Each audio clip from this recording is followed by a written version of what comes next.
Kcal News Mornings.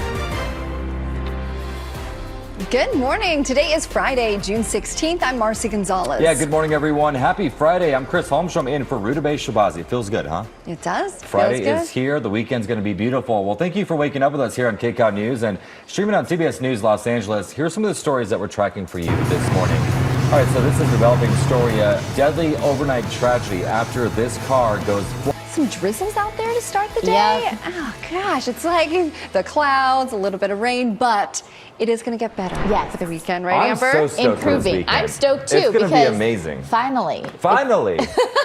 And it can be, and it's a Friday, so even Yeah, better. it's a Friday, and that's why, some people are having a 3-day weekend. Others are just celebrating Dad on Sunday. So here's a quick look. Even though it is a little bit gray, after all, it is June here in Southern California. That June gloom is with us. The good news is that the weather will be improving. Yay. All right, so here's a quick look at our day part. This is our Long Beach camera. We're looking at clouds. We're looking at the possibility of drizzle, especially for some of our coastal communities. And then once we head into the latter part of the morning, we begin to see some of the clouds mix out. The reason for that is because the winds are going to slowly weaken, and that's going to allow those clouds to clear a little faster. So we do have that low pressure system that's still trying to push out of here, and it could even trigger some isolated thunderstorms and showers. But our afternoon highs are at least getting a little closer to normal. So on the left side, this is where we should be this time of year. We're almost there. So we're at least anywhere from about 4 to 6 degrees cooler than where we should be this time of year. Kalina?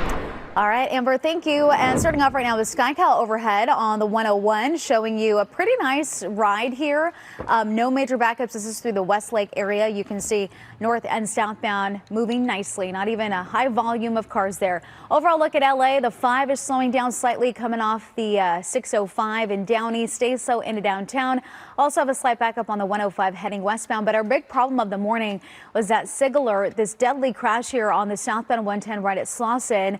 We had all lanes blocked, or excuse me, we had the on-ramp and the right lane blocked off at one point. Now all lanes are open, but you can see these southbound delays here as you make your way through South LA. We also have traffic building on the northbound side. Now this is that deadly crash. It happened right around midnight last night, and we do have Cara Finstrom joining us live from the scene right now. So lanes are now open, but you have details on what happened here and also more details on that investigation this morning. Yeah, what we're alerting Kalina is that speed was a factor. That's what investigators believe in this horrific crash, which claimed 4 young lives. The officer here tells us that he believes all of those who died were just in their early 20s. That's the 110 behind us here. Again, this was near the Slauson exit when the driver lost control. Take a look. Car flipped over, it burst into flames. Crews say there was simply no way to save anyone inside. CHP officers say they got a call about this right around 11:40 last night. They think the Infiniti sedan was speeding when for some reason it flew through the right shoulder embankment onto the Slauson off-ramp, and the car's back end then slammed into the sound barrier. Responding officers were asked if the sedan's driver could have been racing another vehicle that took off, and he said that possibility will be investigated. We don't want to confirm at this time, but we do believe speed was related. And as to why the vehicle then lost control, that's another part of the investigation.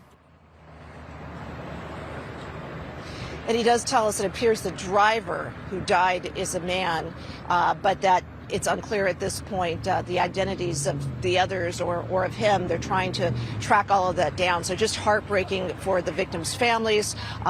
All of them, again, appearing to have been in their early 20s. It really is so sad, Cara. Thank you for that update. CBS 2 is now CBS Los Angeles.